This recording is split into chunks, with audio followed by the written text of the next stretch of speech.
Thank you so much for your patience. Linda, thank you for your coaching me through that. We had a little mishap on my end, but we're so happy to be here with everybody. Welcome to Clearing the Brain and Body for a Healthier Menopause.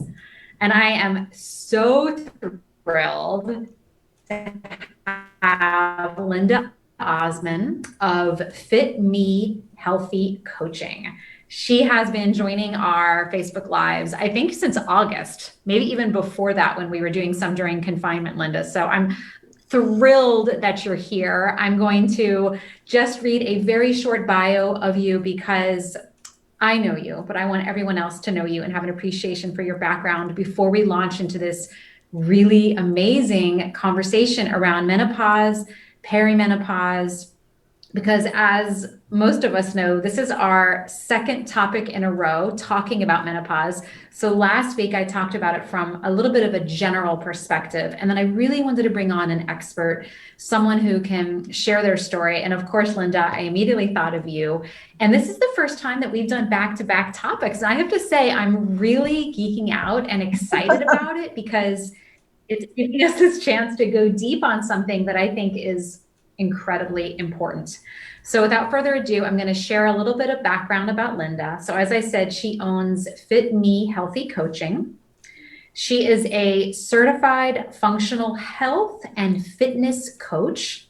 And I love this. She was recently promoted from the role of full-time wife, mother, home educator, doctor on call to 5 children for the past 3 decades, to now helping women discover what's really underneath their physical and emotional struggles so they can become empowered to move forward in greater freedom, which I love everything about that.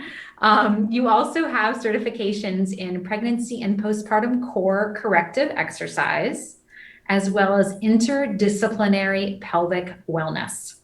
And Linda is a proud member of the somewhat unpopular Menopause Menagerie Club. Welcome, Linda. Oh, so fun to be here. Thank you for having me. Oh my gosh, no, it is my absolute pleasure. I'm so glad you're here. As you know, I usually kick off these calls with some sort of icebreaker question that just kind of gets people commenting and lets me know that they're here, because I don't actually know that people are here until they comment. So already Nadine has joined us saying she's so excited to hear today's information. Erica has greeted us with a good morning, but we have quite a few other people on. So I want to hear from you. And what I want to know is, and Linda, you and I will share our answers first.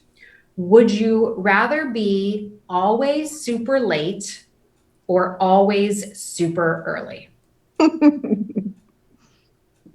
What would you say, Linda? Oh, you hit a sore spot.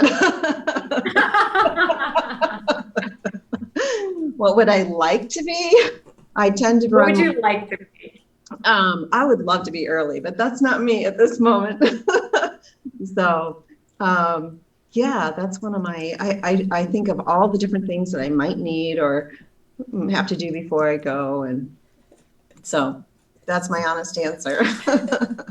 Room for improvement. I love that answer. Colleen says early. I also said super early with the caveat of I really prefer like 2 to 3 minutes before. So I hate being super early. Worse than that, I hate being at all late. So I'm like, I always play the sweet spot. And so I'm horrible at airports because I want to like just be a few minutes early. So I end up being really early, and then I'm like, no. It's a catch-22 for sure. Jenna says, I would love it to be late all the time, but I feel like being early is more acceptable. That's creative. That's awesome. That's awesome. All right, guys. So let me know that you're here, even on the replay, by answering the question, would you rather be super early or super late? Quick reminder, because we've had a lot of newcomers over these last few weeks, which just thrills me.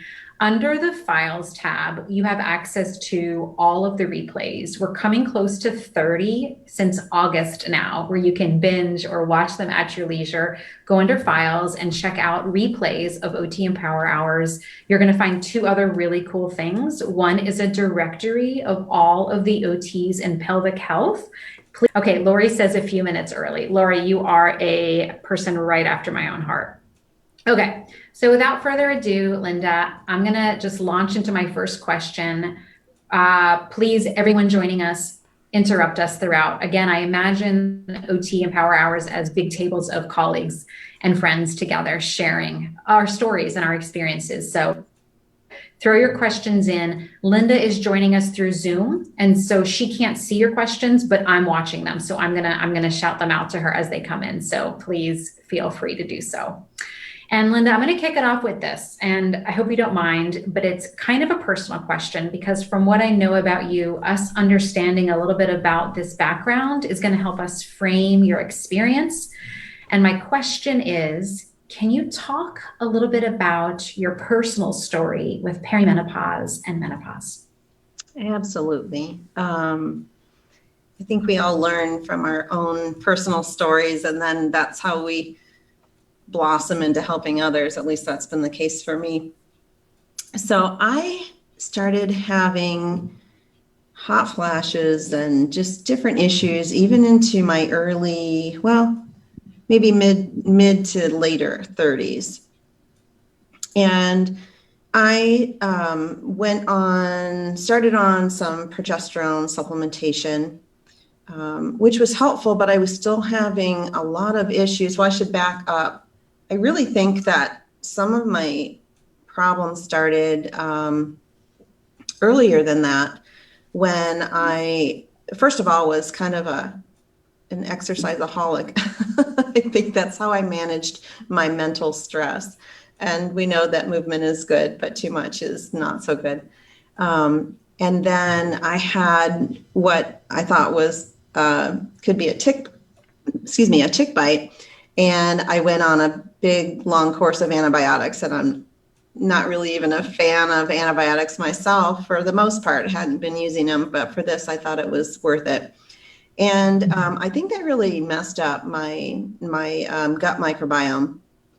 So in this process, I felt like I wasn't the person that I used to be, and didn't really understand what was going on, all the factors that were playing into this, and then hormones changing. But I had started gaining quite a bit of weight. And then, so I got to a point where just going to an exercise class was too much for me. My adrenals were getting shot. I started having hypothyroid symptoms. And then I was introduced to a form of movement that was much kinder and gentler to the body, and was actually focusing also on the lymphatic system for detoxification. And I switched from that hard kind of pounding exercise to something that was much better suited for me and my changing body. And then when I went through actual menopause with no more periods, that was another season in my life where things were pretty dramatic. I couldn't sleep at night. I would wake up. If my husband even, his skin brushed mine, it was spontaneous combustion, basically. So I wasn't sleeping at night. It was just not good. And that's when I discovered, that my estrogen was very low, and I needed to really deal with that. So that's part of my journey. And an interesting story that I will tell you, which seems a little bit unbelievable still to this day. Back in 2016, I was asked to share, I didn't tell you this, but I ended up getting off 75 pounds. And then in 2016, I was asked by the First for Women magazine, I don't know if you're familiar with it, to do a story on my health and fitness journey. So at age 55, I'm in there with a bikini shoot, believe it or not. I can't even believe it. So there's part of it. There's a lot of details in between, but there you go. Okay, that's amazing. There's a couple things about your story that really stands out to me. Number one is that you started with symptoms in your 30s, which, I think a lot of us, last week we talked about sort of when some of those symptoms may start. And I think that one of the things I urged everyone that joined us was in anyone 35 and above to consider them in the perimenopause phase of life, because a lot of that information may inform some of the symptoms they're experiencing, right? So I love that part of your personal story was that same, era of life, which just kind of just helps it bring it home that much more to those of us that might be less familiar with working with this community. The second thing is you dove, and I think we're going to talk about this a little bit more, you dove into the role of hormones, right? And how that was interplaying with so many other things that were happening at the same time. And while that's not necessarily an occupational therapist's expertise, we certainly can build our referral network and the people that we're working alongside with to help us figure out and support the client that we have. Absolutely. And I will say that I think that various factors in our lives building up to that perimenopausal period can help to determine and shape what that looks like and how early those symptoms come on. Because there were, like I said, I mentioned a few underlying issues in my life. I think the overexercise, getting the adrenals worn out and thyroid and also a lot of toxicity issues. And that's related somewhat to my genetics because I was really living and eating fairly clean, but I needed more. I needed more for my specific situation. So I think it is good for women to be aware of those symptoms and understand that it can be a hormonal issue, but then also diving deeper even underneath that to see what might be causing those hormones to decline even earlier. Mm-hmm. Are there people that you work with, or are there people that are us as occupational pelvic floor therapists can work with and refer out to help our clients start to uncover some of these layers that you're speaking about? Well, that's part of what I do as a health coach. So that might be someone that you could also be connected with. Of course, there are doctors that specialize in hormone therapy, and I'll give some resources as well for further education on that. Not all doctors are aware of how to even treat with hormones. Yeah. I have a preference. I prefer bioidentical hormones. And if people aren't familiar with that, it's basically what your body would normally make versus a synthetic. And for some hormones, it's more important than others. Like with the progesterone, I really highly believe in natural progesterone versus progestin, just because of some of the studies that have been done. Okay.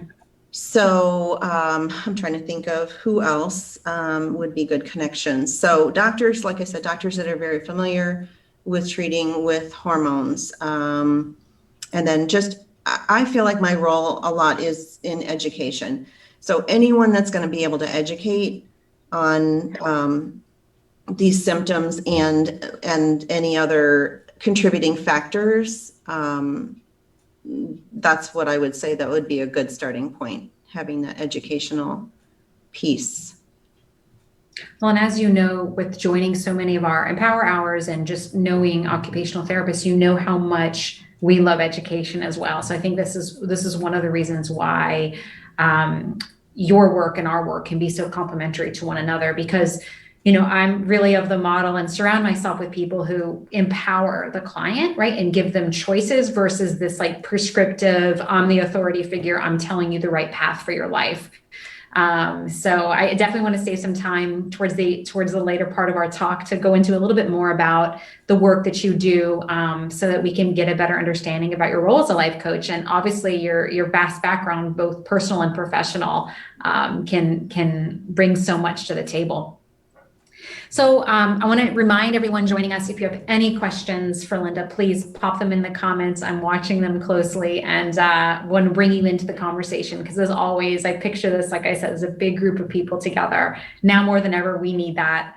So I'm going to segue into my second question, Linda, which is, you have a background. Now, I didn't read this in your bio because I specifically asked for a very short bio from you, but you have a much more extensive background. And so one of those roles was your role as a lymphatic and rehab fitness trainer, right? And we know that you're a functional health coach as well. But I'm particularly interested in learning a little bit more about the lymphatic side of your work, primarily because I've really only met occupational therapists in the past who work with the lymphatic system.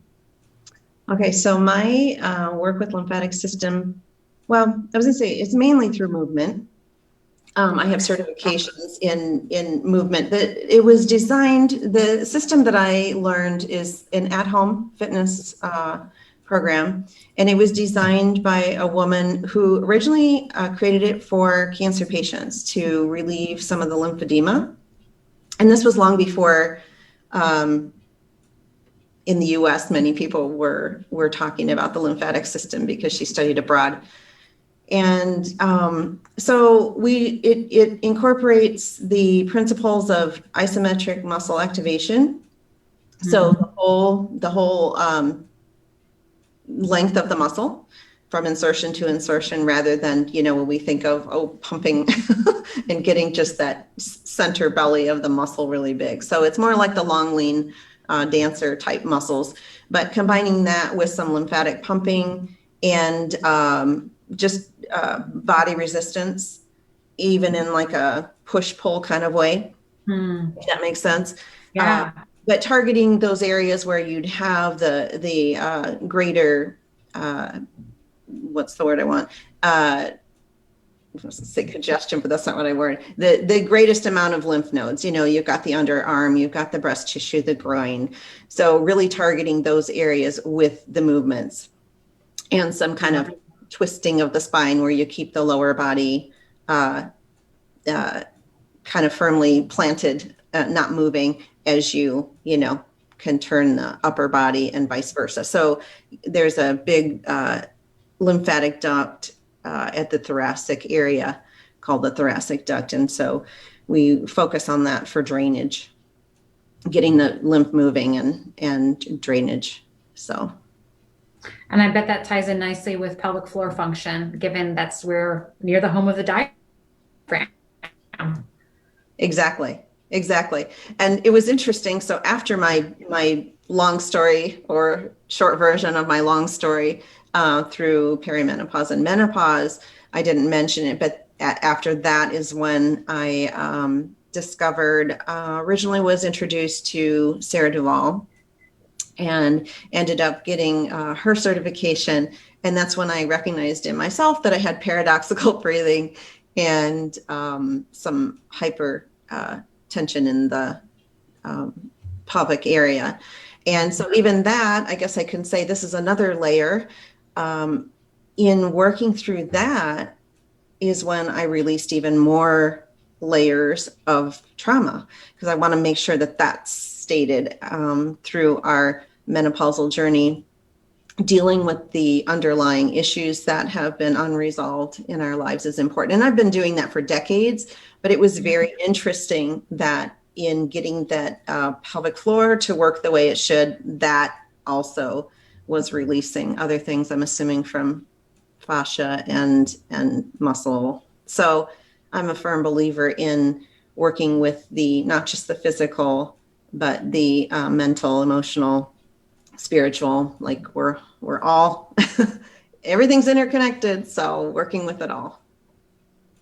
Yeah, and I have to just do a little shout out to the occupational therapy perspective, in the sense that that's exactly where we come from. There's a lot of PTs I know that feel that way as well, but I think that part of just our background and our schooling in OT school really comes at any sort of dysfunction or lack of optimal function from that lens of viewing it the most holistic way we can. So I definitely I love that you shared it and described it that way. Yeah, exactly. And now you see why I hang out with all of you. I love being an educator, looking at the whole picture and, teaching clients how everything is connected to everything else. And so it's a good fit. It's a good fit. Yeah, I feel That very was at going to be one of my questions. I feel very at That was home. going to be one of my questions. I'm sorry. I'm sorry, Linda. Go I, ahead. Go ahead. I just said I feel very at home here. It's like, oh, I found my tribe. I'm not an OT. It's funny because, okay, I'm not an OT. I'm not a PT. I'm not a dietitian or a nutritionist, and I'm not a doctor. So I'm not any of the licensed professionals. And yet I like to educate on pieces of all of that. So Yeah. Yeah. Well, we know something about being OTs in pelvic health know something about being what I call like a double horned unicorn, because not many people know what OTs are, and not many people know the role of pelvic floor health and what we can do for you. So you're in good company with not being able to completely describe or have people always get it. But here's the thing that I know that from the clients you work with and the clients that we work with is once you have an experience with us and that word of mouth really starts to spread, there's nothing like it. Because in the beginning, I've always felt it was really important to describe that I was an OT and what that meant. And then the more I got into my career, I realized title didn't mean anything, right? People wanted to know how I can make them feel better and how I could help them. And if my particular approach of holistic thinking and out of the box thinking combined with, really looking at function and that psychosocial background resonated with you, we were a match made in heaven. And then from there, word of mouth spreads. And I imagine that happens a lot in your practice as well.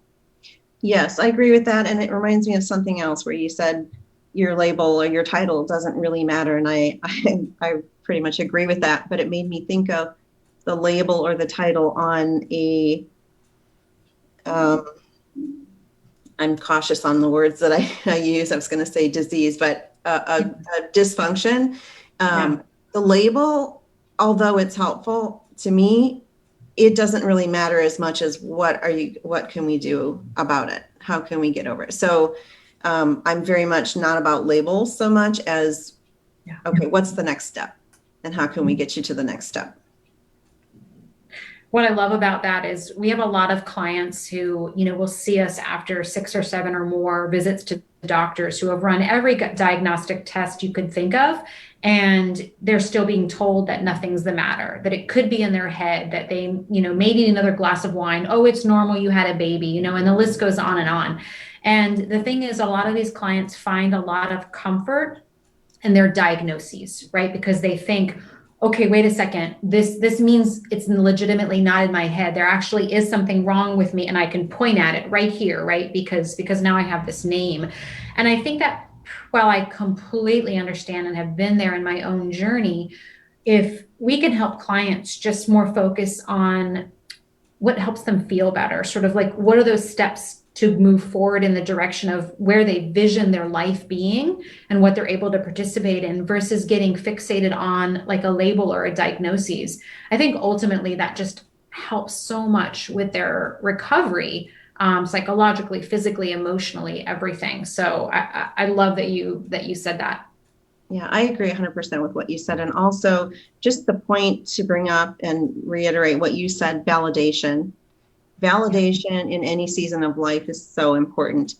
And Yeah. so, even as we're talking about menopause or perimenopause, validating that these are really symptoms that people have. You're not going crazy. Um, and so, validating it, but then not identifying yourself with it. Yeah. You don't become that. Pick a label. You Yeah. don't become that diabetic. You don't become that even that cancer patient. This is something that you're dealing with, but your true identity is beyond that, right? And that's what we want to focus on. What is your purpose and your mission? And I think that's another thing. Even by midlife, a lot of women don't know what that is, or it's changing, right? And so they need to redefine why they're here, what they're what they want out of life, and find meaning in that again. Yeah. Yeah, that's beautiful. That's beautiful.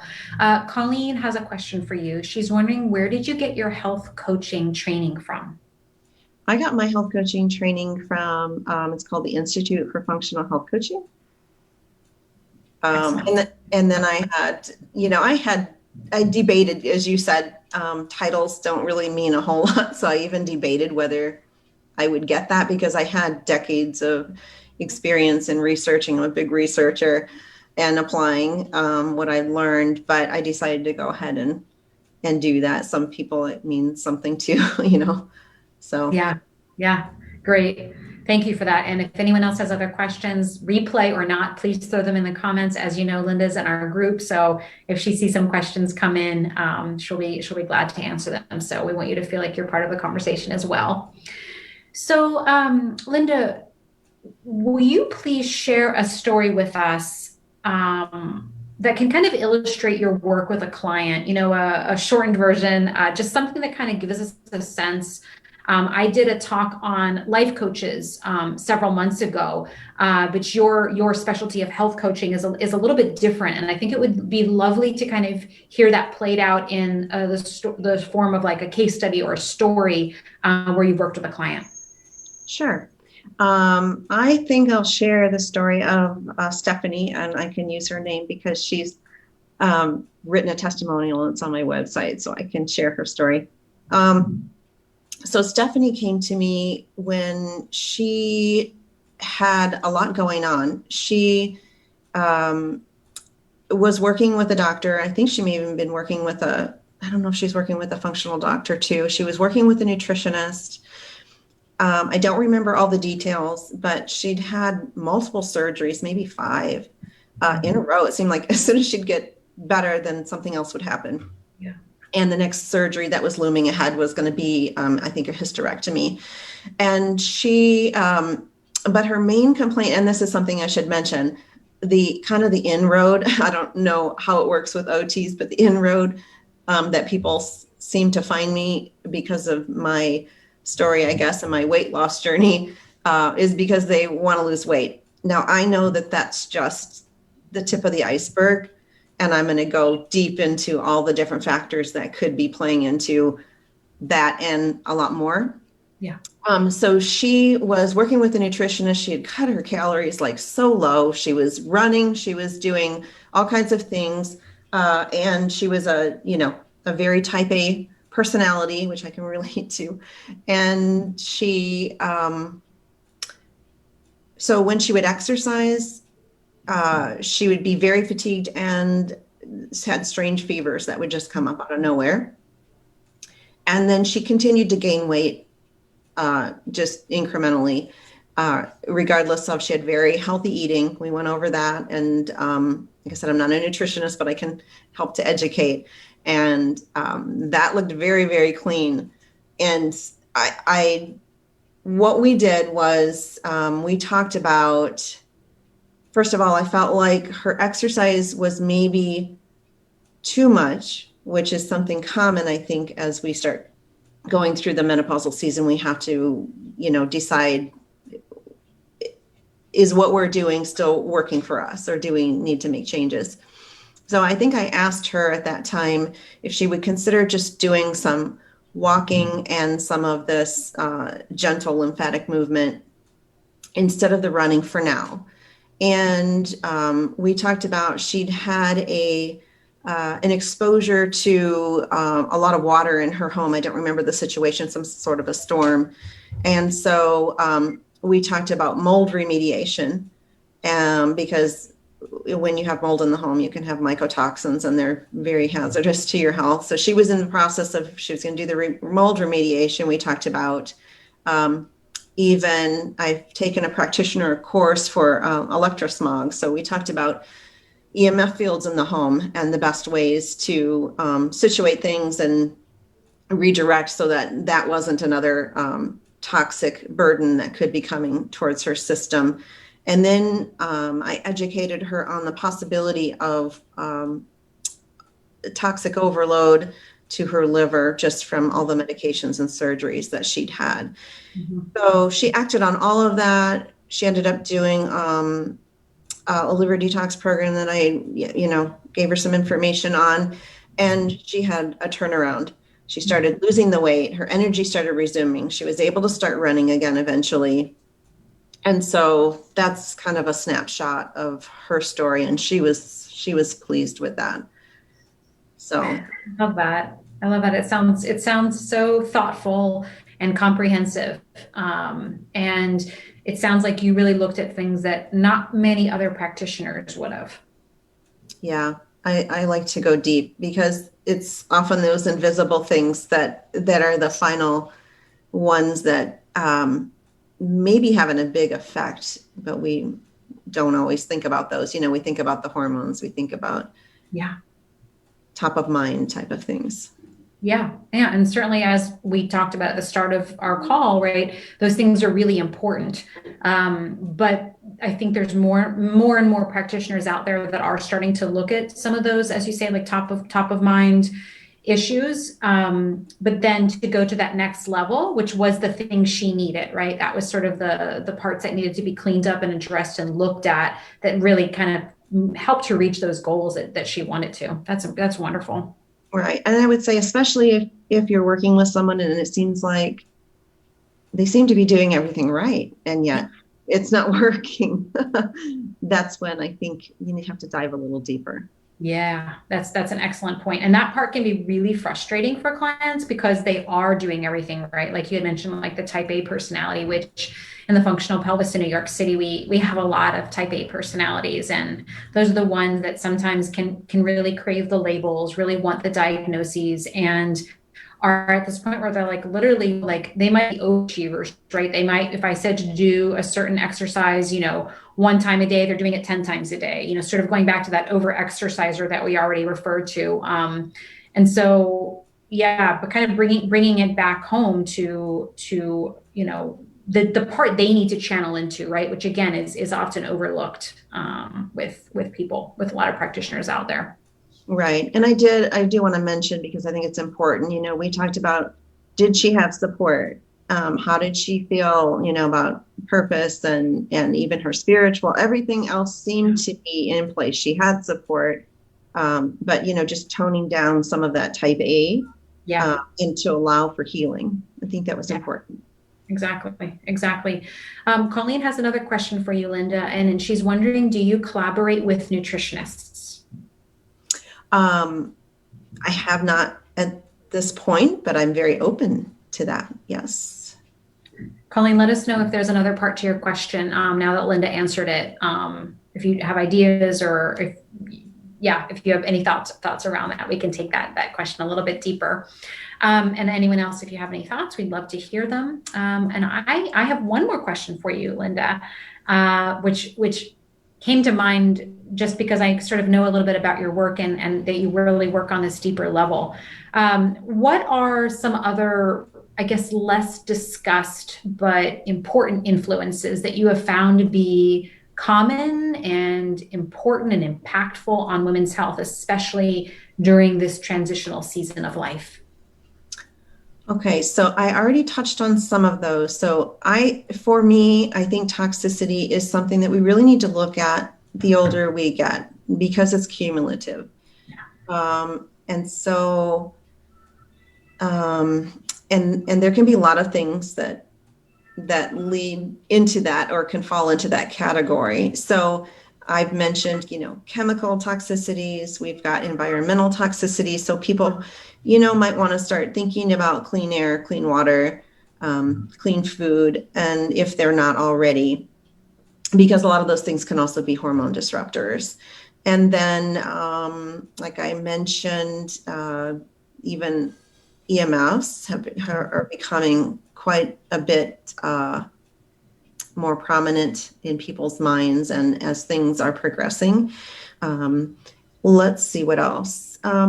It's been helpful for me to know my genetics, and there are even some genetics that it's kind of interesting. You see it more if you start getting into this realm. You start seeing patterns, like people that have some chronic illness, they may have a genetic factor that it's called FUT2, FUT2. I've studied genetics too, but and it determines whether they call it whether you're a secretor or a non-secretor, and whether you secrete this, excuse me, that your blood type enzyme into your secretions, into, it would even be like breast milk if you were nursing for your baby. And it's really interesting because there's a foundational bacteria. Stop me if I'm going somewhere you don't want to go. Oh, that's great. But this is kind of interesting. So there's a foundational bacteria, the bifidobacterium. It's kind of like, it has to be established to have good health. And it's the predominant species, I don't know if I'm saying that right, if it's species, genus, whatever, in an infant's gut as well. So that needs to be fed. And normally it would be fed by this enzyme. But if you're a non-secretor, and I have some of this being a non-secretor, then those bacteria die off and you need to keep replenishing. Well, if you don't know that, I mean, this has to do with your immune system, with sleep, with hormones, then, it's just helpful information to know. Sometimes people think of genetics as the big scary things, but I look at it as those types of things. And there's another, a lot of people may have heard of the MTHFR because it's common. And probably over 60% of the population or more has this.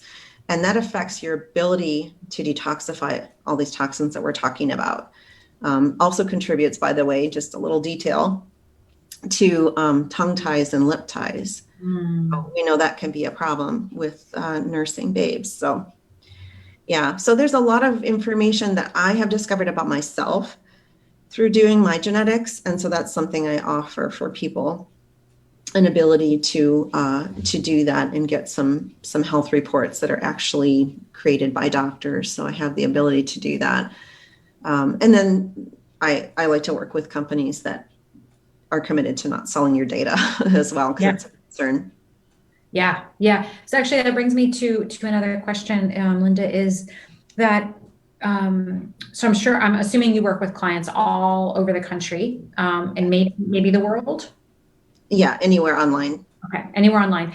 So when you have certain tests that you want them to run, let's say to find out if they have MTHFR, how do you bridge those gaps, and like how do you make those connections between the client being able to get those tests done and your recommendations? There are a lot of tests that can be done either by the client themselves. Oh, okay. I don't order tests, and I don't actually interpret, but I can help them understand. That's, that would be out of my scope. But I have access to give them links to order, like the genetic testing, and then actually to run reports for them. I'm not the one interpreting, they're coming from doctors. So I have access to all of that myself. Oh, and then amazing. if they want to go through a practitioner to do any of that, then they certainly can, and they can then talk to their own doctor about those results. But it's nice. One of the things I'm also an advocate of is for the woman or client to be their own patient advocate. So to be informed before they go to their doctor, to know what they really want to ask about and what their needs are, what labs they might want ordered. So it's good to equip them ahead of time. So this testing could equip them to talk to their doctor further about any of those issues that they find. Phenomenal. Absolutely phenomenal. So I'd love to turn over the conversation at this point to anyone that has any other questions for Linda before we wrap up. This goes to replays as well. Please let us know what's on your mind. This is absolutely fascinating, and I'm so thankful for this opportunity to understand working, with midlife, not only because I'm personally definitely more there in my life as well, but also, when I first got into pelvic health, it was really to serve pre and postnatal people because I felt they were really underserved. And the older I get, I just had my kiddos turn 9 and 7 last weekend. I'm really looking towards this next chapter of my own life. And I feel like perimenopause and menopause is absolutely underserved as well. Potentially, I'm not going to say which one do I think is more or less. I think they're both have leave so much room for support, and providing adequate education and resources. So I'm really thankful for this. And I guess I want to also just ask you one more thing, which is, where can anyone watching us and joining us for this kind of go to learn a little bit more about serving this demographic? Yeah. Let me make one comment before I do that, Great. that I thought of as you were speaking. And I just wanted to say that I'm very thankful to have connections with a bunch of OTs now.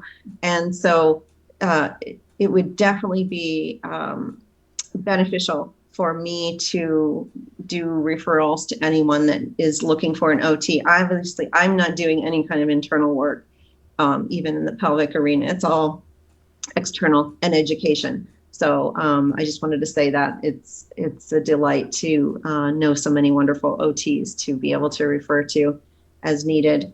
And then I have actually a number of resources that I would love to share. And so I don't know if it's best for me to just put those at the end of the live feed. And also I could upload a document to the file section. But I do want to mention a couple of those, if that's okay. Please do. Then, instead of rambling through an entire list, unless we have time and you want me to do that, I will mention the first book that even introduced me to the idea that menopause is this time of life when we should examine what's going on and make changes now before some things set in that we might not want, like disease and other things. And that was The Wisdom of Menopause, which I think you mentioned in your talk too, by Dr. Christiane Northrup. And I see she's got a new edition out for 2021. And I will have a link to that in case you need it. I was also privileged to take a course that's only for practitioners, but Dr. David Rosensweet was so kind and gracious to allow me to go through the course. It's called The Menopause Method. And he has a book called Happy Healthy Hormones. He has a free ebook, and I'll have a link to that. Great. Let's see.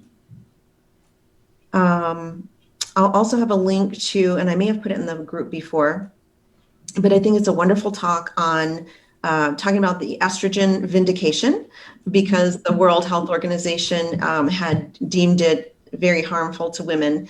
And now in reevaluating, they had not really looked at the data accurately. So now it's kind of been vindicated. I've got a nice video on that with Dr. Rosensweet. And Lindsay Berkson is another name I'd like you to know.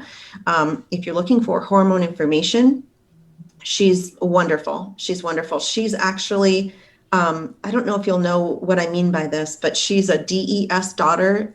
Does that sound familiar to you? No. Okay. So it's interesting to know, and you may get some of these clients, but there was a drug, shortened name is DES, and it was used, I don't know when they stopped using it, but it wasn't really all that long ago. And it was known as a prenatal vitamin for women, or a medication to prevent miscarriage. I actually found out my mom was also on this drug. It is now known as the greatest cancer-causing drug that's ever been released.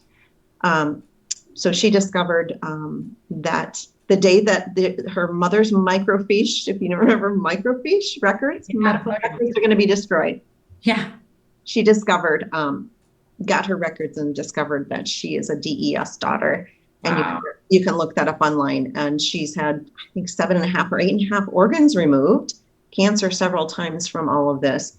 But she's going strong and amazing and teaches doctors about hormones. So she's a wonderful asset. Wow. I would love for everyone to know about and begin teaching their patients, the OT's patients or clients, about something called fluffing the girls. And that is a simple daily self massage, breast massage, lymphatic. Um, and that was created by an oncology nurse for prevention. And that's something I like to teach all women to do. So I've got a video link for that. Some Wonderful. other lymphatic information, yeah, some information on EMFs and other things. So I'll just share it all. This is Uh, amazing. Oh my gosh. I love it. I already want to dive into everything you just mentioned. If you don't mind, I think putting it up in the file section would be wonderful. And I already wrote a comment in our live that directs people to go up Great. there and check it out. So take your time with posting it, but people will know where to find it when they watch this. Perfect. Perfect. Incredible. Well, thank you, Linda, so much. This has been so inspirational and informative, and I'm just so happy for you to share your time and wisdom with us.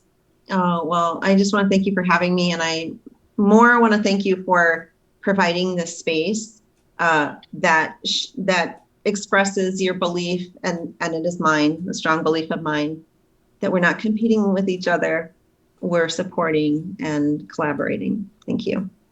Amazing. Thank you. Love you too.